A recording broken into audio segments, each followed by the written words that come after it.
Hello everyone, this is Nilesh Kumar Gupta and you are watching NG physics classes. तो शुरुआत करते हैं। आज हमें न्यूमेरिकल सॉल्व करने हैं, है ना। कल मैंने आपको धारिता के बारे में बहुत कुछ बताया था, आपने पढ़ा भी था। आज हमें न्यूमेरिकल सॉल्व करने हैं। क्लियर? तो न्यूमेरिकल सॉल्व करने के लिए हम लोग शुरुआत करते हैं। सभी लोग ध्यान से देखेंगे। ओके, चलिए देखते हैं न्यूमेरिकल्स। कल जितना भी हमने पढ़ा था, कल हमने लास्ट पढ़ा था धारिता के विमीय सूत्र तक। आज हमें न्यूमेरिकल पढ़ना है। तो न्यूमेरिकल में हमको जो दे रहा है, न्यूमेरिकल सवाल को बोलते हैं, इतना तो आप सब लोग जानते हैं ना। तो मुझसे कहा जा रहा है एक चालक को 2 नैनो कूलम आवेश देने से, एक चालक को आवेश दिया जा रहा है 2 नैनो कूलम, 2 नैनो कूलम। तो कह रहा है एक चालक को 2 नैनो कूलम आवेश देने से उसका विभव 5 वोल्ट हो जाता है। उसका विभव 5 वोल्ट हो जाता है। ठीक है, अच्छी बात है। तो चालक की धारिता ज्ञात करो। धारिता को सी से प्रदर्शित करते हैं। चालक की धारिता हमसे ज्ञात करवा रहा है। क्लियर? क्या ज्ञात करवा रहा है हमसे? चालक की धारिता ज्ञात करवा रहा है। तो करते हैं भैया इसको, है ना। तो गौर से देखेंगे हम लोग। आवेश 2 नैनो कूलम, नैनो पढ़ाया था आपको, डेसी सेंटीमीली माइक्रो। 11th की कमजोरियां भी आपकी दूर करवा दी थी चैप्टर 1 में। नैनो मालूम है ना सबको कितना होता है? 10 पे घात कितनी होती है? इशारे से बताओ। हाँ, -9। Very good. तो 2 गुणा 10 पे घात -9। क्लियर है? विभव 5 वोल्ट है, धारिता निकालनी है। तो भैया सूत्र पढ़ो तो को सूत्र का सूत्र तो C बराबर Q/V। बोलो भैया, सीन क्लियर है? C बराबर Q/V। अब कहा आगे सब मैं ही बताऊं। Q को मान तुम्हारे पास आता ही है, V को मान तुम्हारे पास आता ही है ना। Q तुम्हारे पास कितने है? 2 गुणा 10 पे घात -9। विभव तुम्हारे पास कितने है? 5। अब जब सॉल्व नहीं कर पाओगे, बोलो भैया, तो जब आप इसे सॉल्व करोगे तो आपका जो आंसर आएगा 4 गुणा 10 पे घात -10। धारिता निकालिए। धारिता को फैराड में नापते हैं, तो फैराड। उम्मीद करता हूं समझ में आ गया होगा सभी को। क्लियर? उतार लो फटाफट इसे पोथी में।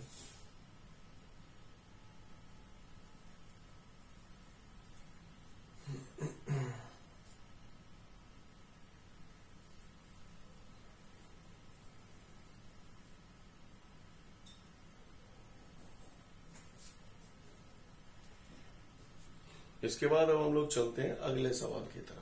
देखते हैं भैया अगले सवाल में हमसे क्या कह रहा है। अगले सवाल में हमसे कह रहा है एक चालक की धारिता 1 माइक्रोफैराड है। एक चालक की धारिता 1 माइक्रोफैराड है। ठीक है, ऐसा बोला जा रहा है। एक चालक की धारिता 1 माइक्रोफैराड है। इसे 2 गुणा 10 पे घात -8 कूलम का आवेश प्रभाव दिया जाता है। 2 गुणा 10 पे घात -8 कूलम का आवेश दिया जाता है, प्रदान किया जाता है। तो कह रहा है चालक के विभव में वृद्धि ज्ञात करो। चालक के विभव में वृद्धि ज्ञात करो। क्लियर है? तो आपको दिखाई दे रहा है कौन सा सूत्र लगेगा? बोलो भैया, कौन सा सूत्र लगेगा? क्या लगता है आपको? चालक के विभव में वृद्धि ज्ञात करनी है।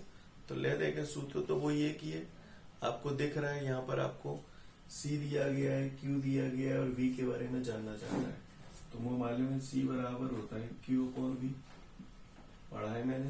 बोलो, आपने पढ़ा है? पढ़ा है ना। V निकालना तो V यहाँ ले आओ, C नीचे ले आओ, तो V बराबर Q/C। बोलो भैया, स्टेप क्लियर हो गया सभी को? क्लियर है? अच्छा, अब इधर आते हैं। 1 माइक्रोफैराड है, तो 1 गुणित माइक्रो, तो माइक्रो कितना होता है? 10 पे घात -6 डेसी सेंटीमिली माइक्रो, है ना। तो माइक्रो होता है 10 पे घात -6। तो कर दो। अब क्या है? V बराबर Q का मान हमारे पास ये रहा, 2 गुणा 10 पे घात -8 वटे C का मान हमारे पास ये रहा, 1 गुणा 10 पे घात -6। बोलो भैया, सही जा रहा हूं? है? अगर यहां तक बात समझ में आ रही है तो V बराबर आपका हो जाएगा, गौर से देखिए, 2 बटे 10 पे घात -6 को 1 पे गुणा करूं देवो तो कौन सी तोप चल जाएगी? 10 पे घात -6 ही आओ। 10 पे घात -8 नीचे ले आओ, तो 10 पे घात +8, है ना। सही बोल रहा हूं ना। वैसे तो सीधा सीधा सॉल्व कर दो, -6 ऊपर के प्लस के 6, तो 2 गुणा 10 पे घात -2 आंसर आ जाएगा, है ना। ऐसे भी कर दोगे तो भी करेक्ट है। और बिल्कुल आप मेन नोट्स में जो आंसर लिखो वही ते मैच करना है तो बहुत ही मैच कर सकते हो। तो v बराबर तिहाई है लाला जी 2 बटे ये 10 पे घात -6, ये 10 पे घात 8 है। आधार समान होते हैं तो घातें जुड़ जाती हैं, है ना। तो ये 8 है, ये -6, तो 10 पे घात कितनी की जाएगी 2, सही बोलना। और 10 का वर्ग है, 10 पे घात 2 कितना होता है 100, तो यही 100 लिख दूं जाए, बोलो सही जा रहा हूं मैं, बोलो। अब 2 एकम 2, 2 पंजे 10 और 0, सही जा रहा हूं। 1/50, अभी एक मैं 50 को भाग लगा रहा हूं, नहीं जागो, 10 में लगाओ 0 बढ़ाओ, फिर ना जा रहा हूं, फिर 0 बढ़ाओ 0 बढ़ाओ, 50 दूनी 100, तो बराबर आ गया 0.02 वोल्ट। वैसे ये मैंने बता दिया पर इतना मेरे बताने की जरूरत नहीं, ये आपको स्वयं आना चाहिए। समझ में आ रही है मेरी बात, क्लियर है सीन। उतार लो फटाफट जाए फुर्ती में। अगला प्रश्न, अब वो हमसे ये बोल रहे हैं किसी विलगित या पृथक्कृत गोलीय चालक की धारिता हेतु व्यंजक स्थापित कीजिए, ये उसका प्रश्न है। मैं फिर से बोलता हूं, किसी विलगित या पृथक्कृत गोलीय चालक की धारिता हेतु व्यंजक स्थापित कीजिए। इसको समझते हैं हम लोग कि क्या कहानी, हमसे क्या जानना चाहता है। वो कह रहा है एक गोलीय चालक है, ये मैंने बना दिया गोलीय चालक, ठीक है भैया, दिखाई दे रहा है आप सभी को गोलीय चालक, बढ़िया टन फर्स्ट क्लास दिख रहा है। अब ये जो गोलीय चालक है, मैंने मान लिया इस गोलीय चालक की त्रिज्या r है और इस गोले को आवेश दिया गया है, ये आवेश दिया गया है, ठीक है बॉस, ये गोलीय चालक को आवेश दिया गया है। अब एक बात बताओ, अगर मैं इस गोले को पृथ्वी से संपर्क में रख दूं, पृथ्वी के जमीन पे रख दूं, तो क्या आवेश गोले पे रहेगा कि नहीं रहेगा, बताओ। नहीं रहेगा, पूरा की पूरा आवेश जमीन में चला जाएगा, चला जाएगा कि नहीं चला जाएगा, ये सब बता चुका हूं आपको, राइट, है ना। जिस दिन चैप्टर 2 शुरू किया था उस दिन बताया था ये सब। अब मैं चाह रहा हूं कि जो आवेश जमीन में ना जाए, तो इसके लिए मैंने इसे क्या किया, एक विद्युत रोधी पदार्थ के ऊपर रख दिया। विद्युत रोधी पदार्थ समझते हो, विद्युत रोधी पदार्थ, कुचालक पदार्थ। कुचालक पदार्थ के तौर पर मैं रबड़ का स्टैंड ले सकता हूं, उसके ऊपर रख दूं, लकड़ी का स्टैंड ले सकता हूं, उसके ऊपर रख दूं, क्योंकि रबर और लकड़ी में से विद्युत प्रवाहित नहीं होती है, आवेश प्रवाहित नहीं होता है। समझ में आ रही है बात, क्लियर। अगर मैं इसे, अब मैंने क्या किया, इसको जमीन से जोड़कर रखा या पृथक कर दिया, पृथक कर दिया, है ना। रबड़ के स्टैंड पे, ये कुचालक स्टैंड पर रखकर मैंने इसका जमीन से संपर्क तोड़ दिया, यानी मैंने इसे जमीन से पृथक्कृत कर दिया। नहीं है बात समझ में, क्लियर। यानी मैंने इस गोले को जमीन से अलग कर दिया, यानी मैंने इस गोले को जमीन से विलगित कर दिया, विलगित,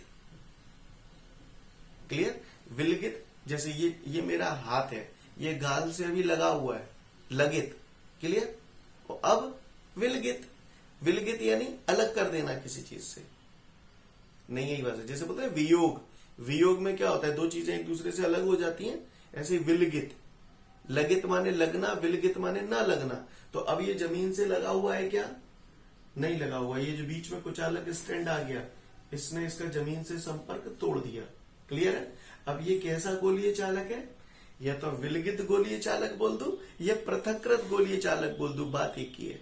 विलगित और पृथक्कृत का मतलब एक ही होता है, समझ में आई बात। अब समझो, अब उसने प्रश्न में ये बोला है कि भैया विलगित या पृथक्कृत गोलीय चालक की धारिता हेतु व्यंजक स्थापित कीजिए। प्रश्न समझ गए, चलो आ जाओ इसकी धारिता निकाल लें।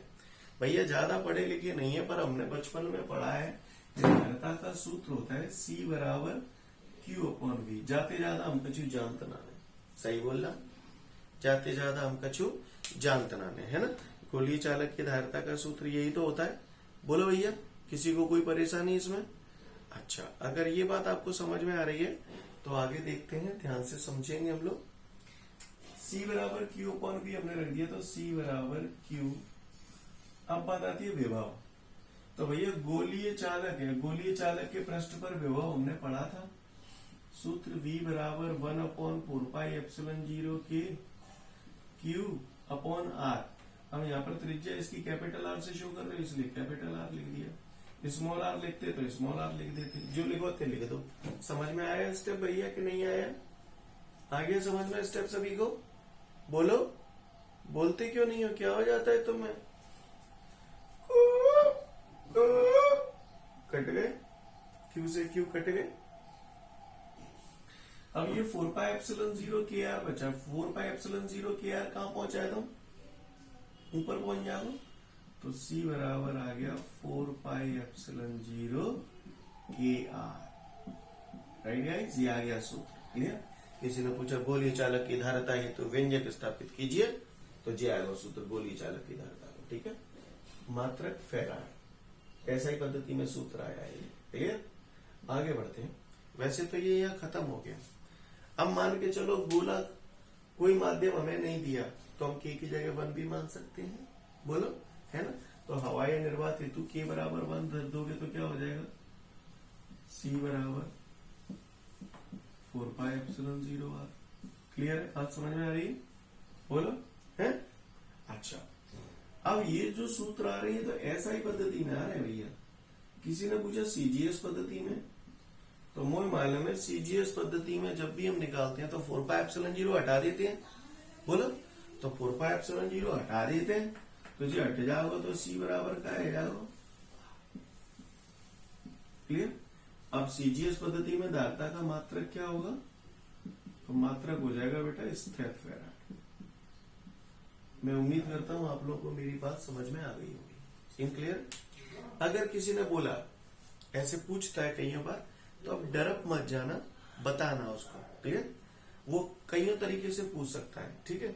अगर उसने बोला सिद्ध करो कि गोलीय चालक की धारिता गोले की त्रिज्या की 4πε0 K गुनी होती है, 4πε0 K गुनी होती है, तो जीवारा लगा दोगे।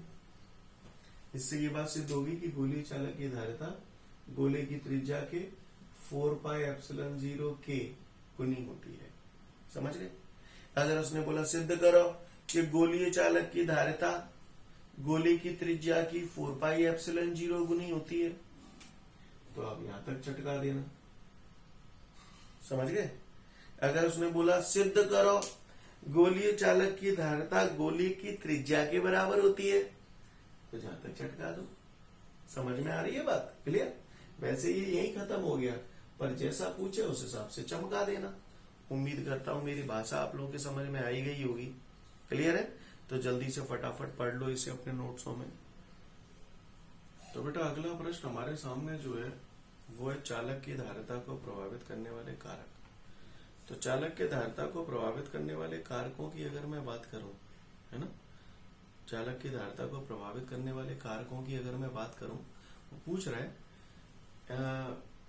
चालक की जो धारिता होती है उसे कौन कौन से कारक हैं, कौन कौन से कारक यानी कारण, ऐसे कौन कौन से कारण हैं जो उसको प्रभावित करते हैं। तो देखिए, चालक की धारिता को प्रभावित करने वाले कारक, तो मुझे सूत्र याद है चालक की धारिता को जीवारो, है ना। कभी भी किसी भी क्वेश्चन में प्रभावित करने वाले कारक अगर आए ना, तो याद करवे की कोई जरूरत ना ज्यादा है तो एक बार पढ़ ली, वहां के बाद दोबारा जिंदगी में कबू पढ़वे की जरूरत ना है, क्योंकि अगर सूत्र याद है तो ये सारे कर्म मैं अपने आप कर सकता हूँ। समझ में आ रही है बात? अब आप गौर से देखिए, ये जो आप सूत्र देख रहे हो, ये सूत्र मुझसे चीख चीख के कह रहा है कि C समानुपाती R। ये सूत्र मुझसे चीख चीख के कह रहा है C समानुपाती K। बोलो, ये बातें तो बोल ही रहा है सूत्र हमसे कि ना बोल लो, बोल लो है। अगर इतने गई सूत्र बोल लो तो फिर बात ही का आई। देखो, सबसे पहले चालक की धारिता प्रभावित करती है चालक की त्रिज्या पर, है ना। चालक की त्रिज्या बोल दो या चालक का आकार बोल दो, सही बोल रहा हूं। चालक का आकार बढ़ाऊंगा तो त्रिज्या तो ऑटोमेटिकली बढ़ेगी कि नहीं बढ़ेगी? बोलो। तो धारिता को प्रभावित करने वाला पहला कारक कौन सा हो गया? चालक के आकार पर, चालक के आकार पर। चालक का आकार बढ़ाएंगे तो चालक की धारिता बढ़ती जाएगी। समानुपाती व्युत्क्रमानुपाती का मतलब समझा चुका हूं पहले ही स्टार्टिंग में, बोलो भैया क्लियर। तो जब दो राशियां समानुपाती होती है तो ये बढ़ेगा तो ये भी बढ़ेगा, ये घटेगा तो ये भी घटेगा। और व्युत्क्रमानुपाती होती है तो उल्टा होता है, एक घटता है तो एक बढ़ता है, बताया था ना ये सब, है ना। खैर, तो सबसे पहला कारक चालक की धारिता को प्रभावित करने वाले कारक कौन कौन से हुए। सबसे पहला चालक के आकार पर, चालक का आकार बढ़ जाएगा तो चालक की धारिता बढ़ जाएगी या घट जाएगी, आप बताओ। बढ़ जाएगी, समझ में आई बात। और चालक का आकार अगर घट जाएगा तो चालक की धारिता बढ़ जाएगी या घट जाएगी, घट जाएगी। समझ में आ रही है बात सभी को। अच्छा, दूसरी बात, दूसरा चालक की धारिता निर्भर कर रही है माध्यम के परावैद्युतांक पर। ये क्या है, माध्यम का परावैद्युतांक। अभी चालक ये जो है इसके चारों तरफ कोई माध्यम नहीं है, तो हम लोग क्या मानते हैं, बताओ क्या मानते हैं। हाँ, एयर मानते हैं, हवा मानते हैं, है ना। जैसे मैं बोलूं अभी आपके चारों तरफ माध्यम क्या है, तो हमें मालूम है अभी हमारे चारों तरफ कोई माध्यम नहीं है, लेकिन हमारे चारों तरफ हवा तो है। जहाँ कुछ नहीं होता वहां हवा होती है ना। इसलिए हम लोग अपने चारों तरफ कौन सा माध्यम मानते हैं, हवा। ऐसे मछली या मछली के चारों तरफ माध्यम क्या होता है, पानी, है ना। तो जैसे ये जो चालक है ना, इसे अगर अलग अलग माध्यम में रखा जाए तो इसकी धारिता अलग अलग होती है। अब सुनो, अगर मान के चलो ये चालक अगर हवा में रखा हुआ है तो के का मान 1 होगा, है ना। लेकिन अगर हवा की बजाय किसी अन्य माध्यम में रख दिया, है ना, तो के का मान बढ़ जाएगा, क्योंकि के का मान अलग अलग माध्यमों के लिए अलग अलग होता है। सबसे कम हवा के लिए होता है 1। इसके अलावा जितने भी माध्यम होंगे के का मान 1 से बड़ा होगा। क्लियर है। तो अगर मैं इस चालक को हवा के बजाय किसी अन्य माध्यम में रखूंगा तो के बढ़ जाएगा, माध्यम का परावैद्युतांक बढ़ जाएगा, और माध्यम का परावैद्युतांक बढ़ जाएगा तो धारिता बढ़ जाएगी। समझ में आ रही बात। यानी दूसरा पॉइंट हो गया माध्यम का परावैद्युतांक। माध्यम का परावैद्युतांक बढ़ जाने से चालक की धारिता बढ़ जाएगी, माध्यम का परावैद्युतांक घट जाने से चालक की धारिता घट जाएगी। इतनी एक बात समझ में आ रही है कि ना नहीं आ रही, बोलो लाल आ रही, सीन क्लियर है। तीसरा पॉइंट है अन्य चालकों की उपस्थिति पर। अन्य चालकों की उपस्थिति पर, इस पॉइंट को समझिएगा थोड़ा सा, है ना, ध्यान दीजिएगा इस पॉइंट पे। आपको मालूम है धारिता का एक सूत्र C बराबर Q/V भी होता है कि नहीं होता, है ना। अब देखो, अगर मैं आवेशित चालक के पास कोई अन्य अनावेशित चालक लाता हूं, है ना, तो बताओ आवेशित चालक का विभव क्या हो जाता था, बताया था मैंने। आवेशित चालक के पास कोई अन्य अनावेशित चालक लाऊंगा तो आवेशित चालक का विभव कम हो जाता था, और अगर विभव कम हो जाएगा तो धारिता बढ़ जाएगी। समझ में आ रही बात, क्लियर है ना। तो अगला पॉइंट क्या हुआ, अन्य चालकों की उपस्थिति पर। अगर आवेशित चालक के पास कोई अन्य अनावेशित चालक रख दिया जाए तो आवेशित चालक का विभव कम हो जाता है, जिसकी वजह से उसकी धारिता बढ़ जाती है, क्योंकि व्युत्क्रमानुपाती है। भाषा समझ में आ रही है कि नहीं आ रही, सीन क्लियर है। तो धारिता को प्रभावित करने वाले कारक समझ में आ गए। चालक का आकार अगर बढ़ाऊंगा तो धारिता बढ़ जाएगी, माध्यम का परावैद्युतांक अगर बढ़ाऊंगा तो धारिता बढ़ जाएगी, और चालक के पास कोई अन्य अनावेशित चालक रख दूंगा, है ना, तो चालक की धारिता बढ़ जाएगी, है ना, क्योंकि अन्य अनावेशित चालक रखूंगा तो विभव कम हो जाएगा, और विभव कम हो जाएगा तो धारिता बढ़ जाएगी। तंत्र पढ़ रहा है, ऐसे कर लियोगे सिगर तो जल्दी से पढ़ ले फटाफट। तो अगला बेटा हमको जो सवाल दिया गया है, उस सवाल में हमसे ये बोला जा रहा है कि एक गोले की धारिता 20 माइक्रोफैराड, एक गोला है उसकी धारिता 20 माइक्रोफैराड है। ठीक है भैया, एक गोले की धारिता 20 माइक्रोफैराड है। इसे 2000 वोल्ट तक आवेशित किया जाता है, इसे 2000 वोल्ट तक आवेशित किया जाता है। अच्छी बात है, आवेशित किया जाता है। तो कह रहा है ज्ञात करो गोले पर आवेश और गोले की त्रिज्या।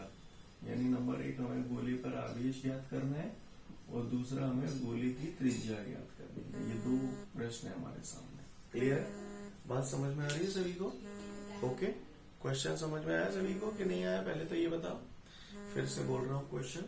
वो बोल रहा है एक गोलीय चालक है, उसकी धारिता 20 माइक्रोफैराड है, उसका विभव 2000 वोल्ट है, तो गोली पर आवेश ज्ञात करो और गोली की त्रिज्या ज्ञात करो।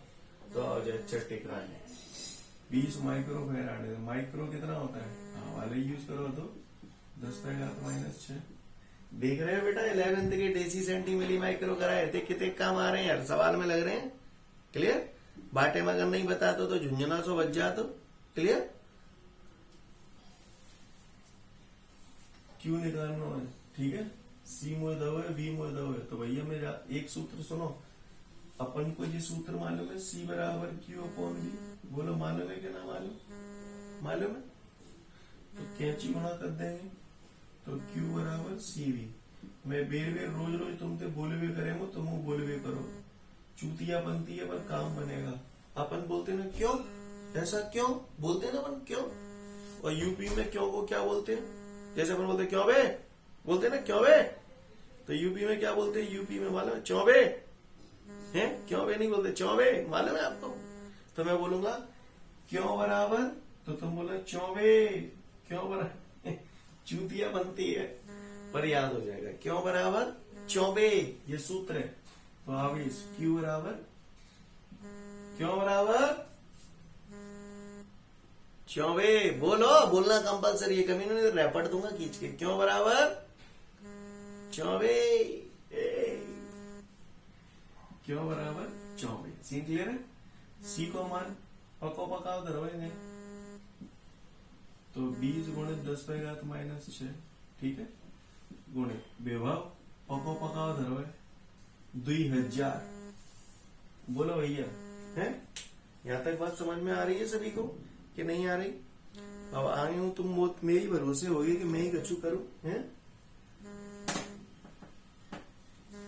जब इस पूरी कथा को आप सॉल्व करोगे तो आपको सॉल्व करके आंसर आ जाएगा 0.04 कूलम, 0.04 कूलम। ये आपका आ गया आवेश। अब मुझसे कह रहा है गोली चालक की धारिता भी निकालो, तो भैया मैंने गोली, ये तो पहला आ गया हमारा, है ना बेटा। अब दूसरा गोली चालक की धारिता भी मुझसे पूछ रहा है, तो मैंने पढ़ा है गोली चालक की धारिता का सूत्र हमारे थोड़ी देर पहले ताजा निकाला है, 4πε0r। बोलो भैया पढ़ा है कि नहीं पढ़ा है ना, 4πε0r पढ़ा है हमने। अच्छा, अब आप गौर से देखिएगा बेटा, त्रिज्या हमें निकालनी है, क्लियर। तो 4πε0 नीचे ले आऊं यहाँ पर, है ना। अब यार लाऊंगा, रुको पहले मान रख लेते हैं अपन, क्योंकि मुझे कुछ नया बताना है यहाँ पर। सी का मान कितना है, 20 गुणा 10⁻⁻⁶, तो सी को मान दे दो मैंने 20 गुणा 10⁻⁻⁶, बराबर। अब मुझे चाहिए 4πε0 को मान, तो यहाँ देखिए साइड में मैंने जी बात बताई, यदि चैप्टर 1 से पढ़ा चलो आ रहा हूँ, 1/4πε0 का मान होता है 9 गुणा 10⁻⁹। बोलो भैया होता है कि नहीं होता। अब जाए अगर पलटे हो तो जीव पलटे जाओ, तो जाए पलट के मैंने लिख दी 4πε0, वटी में एक आओ, वटी में एक लिखवा जरूरी है का, हाँ कोई जरूरी ना है, बराबर। अब जब जीव पलटे हो तो जीव पलटे हो, तो जीव पलट के यहीं जाओ। बोलो भैया बात समझ में आई कि नहीं आई। रोज रोज नहीं बताऊं मुझे, आगे ते रील चला देवे करेंगे, क्लियर। तो 4πε0 का मान 1/9 गुणा 10, हमें मालूम है भैया 1/4πε0 का जीव होता है। मैं जाए पलट रहा हूँ तो जो पलट रहे हूँ, तो 4πε0 का मान कितना हो गया, ठीक है। 4πε0 को मान दे दो मैंने जी, गुणित, हाँ क्या मैं उम्मीद करूं बेटा समझ में आ गई ये बात आप लोगों को। और अगर ये बात आपको समझ में आ गई तो जाए मैंने खेच गुणा कर दो यहाँ पे, तो 20 गुणित 10⁻⁻⁶, जो पूरा आइटम जालंग आ जाओ तो 9 गुणा 10⁻⁹, बराबर। आर को गुणा 1 से हो तो आर, अब तो सॉल्व कर लोगे जब पूरे, तो आर बराबर तिहाई आ जाएगी, लाल आ जाए, आर बराबर 1.8 गुणा 10⁵ मीटर। क्लियर है, बात समझ में आ रही है सभी को। उम्मीद करता हूँ क्लियर हो गया होगा सभी को। तो जल्दी क्लियर है ना बेटा, बोलो समझ में आई बात सभी को। उतार लो फटाफट फुर्ती में जल्दी से, ठीक है। तो इसके बाद हमारे सामने एक अगला सवाल आ गया है ना। अगले सवाल में वो हमसे बोल रहे हैं कि पानी की एक समान 27 बूंदे हैं, है ना। कुल बूंदों की संख्या दे रहा है, नंबर ऑफ ड्रॉप्स। तो बूंदों की संख्या n बराबर मैंने मान ली कितनी है, 27। और कह रहे हैं सभी बूंदों पर समान आवेश है, सभी बूंदों पर समान आवेश है। अब वो कह रहे हैं 27, मैं यहाँ पर बना देता हूँ थोड़ा सा आपको अच्छा लगेगा। ये मैंने बूंदे बना दी, ऐसी 27 बूंदे, क्लियर, डॉट डॉट डॉट 27 बूंदे, ठीक है। अब वो कह रहे हैं 27 बूंदों को मिलाकर एक बड़ी बूंद बनाई गई है। प्रश्न समझ में आ रहा है आपको? इन 27 बूंदों को मिलाकर एक बड़ी बूंद बना दी जाए तो बड़ी बूंद की धारिता छोटी बूंद की धारिता से कितनी गुनी होगी, है ना। तो कह रहे हैं बड़ी बूंद की धारिता, बड़े को बिग बोलते हैं, बिग, और छोटे को स्मॉल बोलते हैं। इतना तो जानते होगे, हैं? बोलो भैया, इतना तो जानते होगे। बड़े को बिग बोलते हैं और छोटे को स्मॉल बोलते हैं ना। तो बड़ी बूंद की धारिता को ऐसे लिखो, सी बिग बटे छोटी बूंद की धारिता को सी स्मॉल। बोलो भैया, बात समझ में? ये हमें फाइंड आउट करना है। क्लियर? करें शुरुआत इस प्रश्न की। चलो चमकाते हैं इसको। दोबारा एक बार प्रश्न समझाता हूं। वो कह रहा है पानी की एक समान 27 बूंदे हैं। कितनी बूंदे हैं? 27 बूंदे, यानी नंबर ऑफ ड्रॉप्स दे रहा है n बराबर 27, ठीक है। और पानी की 27 बूंदों को मिलाकर एक बड़ी बूंद बनाई गई है, ठीक है। तो बड़ी बूंद की धारिता छोटी बूंद की धारिता से कितनी गुनी होगी, ये हमसे पूछ रहा है। जब भी पूछे कि ये चीज इसका कितना गुना होगा, है ना, तो हमें इसका मतलब दोनों का अनुपात निकालना है। बड़ी बूंद की धारिता और छोटी बूंद की धारिता का अनुपात निकालना है। आपको याद होगा, आप लोगों ने 10वां पास किया होगा, तो उसमें एक सवाल था, शीशे की 64 गोलियों को पिघलाकर एक बड़ा गोला बनाया गया है। याद है? सेम वही सवाल है। क्लियर है? खैर, करते हैं हम लोग इसे। रुको, एक बात बताओ, छोटी बूंद कितने? 27, और 27 बूंदन ने मिला के एक बड़ी बूंद बना दी। ऐसा ना लग रहा हो? छोटी छोटी बूंदी मिला के बूंदी को लड़ुआ बना दो भाई, है? सही बोल रहा हूं ना? तो एक बात बताओ, बड़ी बूंद का जो आयतन होगा, आयतन, वो 27 छोटी बूंदों के आयतन के बराबर होगा। सही बोल रहा? तो मैं लिख रहा हूं, बड़ी बूंद का आयतन, बड़ी बूंद का आयतन बराबर 27 गुणा एक छोटी बूंद का आयतन। जो मैंने बोला आपको समझ में आया भैया? मैंने लिखा 27 गुणित एक छोटी बूंद का आयतन। एक छोटी बूंद के आयतन में 27 को गुणा करेंगे तो 27 छोटी बूंदों का ही तो आयतन हो गया। बोलो भैया, सही जा रहा हूं मैं? समझ में आ रहा है? अच्छा, जो बूंद छोटी छोटी है उनकी त्रिज्या मैंने मान ली स्मॉल आर है, और जो बड़ी बूंद है उसकी त्रिज्या मैंने मान ली कैपिटल आर है। सीन क्लियर है भैया? बोलो। चलो, तो बूंद चौकूटा होती है कि गोला होती है? गोला होती है। बूंद गोला होती है। गोला होती है तो गोला को आयतन तो मैं बचपन से जान रहा हूं रे। गोला को आयतन 4/3 पाई आर क्यूब। गोले का आयतन क्या होता है? 4/3 पाई आर क्यूब। तो गोले का आयतन का सूत्र लगा रहा हूं। बड़ी बूंद क्या है? गोला ही तो है। तो 4/3 पाई आर क्यूब। तो आर क्यूब, कैपिटल आर क्यों लिया है? क्योंकि बड़ी बूंद का निकालना, बराबर 27 गुणा एक छोटी बूंद का आयतन। छोटी बूंद को ले लो, तो छोटी बूंद गोला ही है, तो 4/3 पाई। कैसो आर आवेगा? कैपिटल आर या स्मॉल आर? Small R. समझ गए?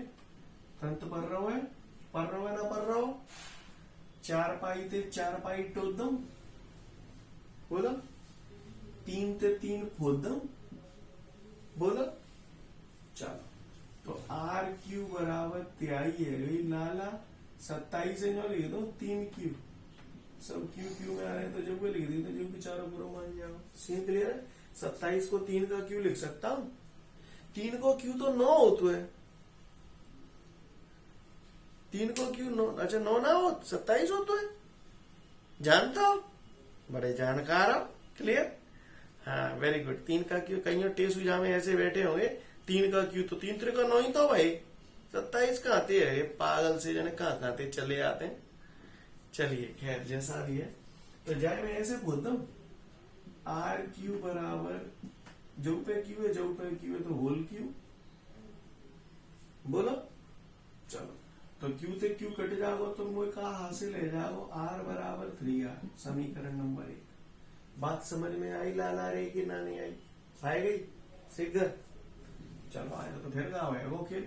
बड़ी बूंद की धारिता और छोटी बूंद की धारिता का अनुपात निकालना है। तो सी बिग वटे सी स्मॉल। बूंद है बूंद, बूंद और बूंद होती है गोला, और गोलीय चालक की धारिता का सूत्र मैं पहले ही बोला 4πε0r, याद है ना? 4πε0r। तो बड़ी बूंद की धारिता निकालनी है तो 4πε0 कैपिटल आर आ जाएगा, बड़ी बूंद की त्रिज्या कैपिटल आर है। छोटी बूंद की धारिता निकालनी है तो 4πε0 कैसो आर, कैपिटल ये स्मॉल, स्मॉल। क्लियर है?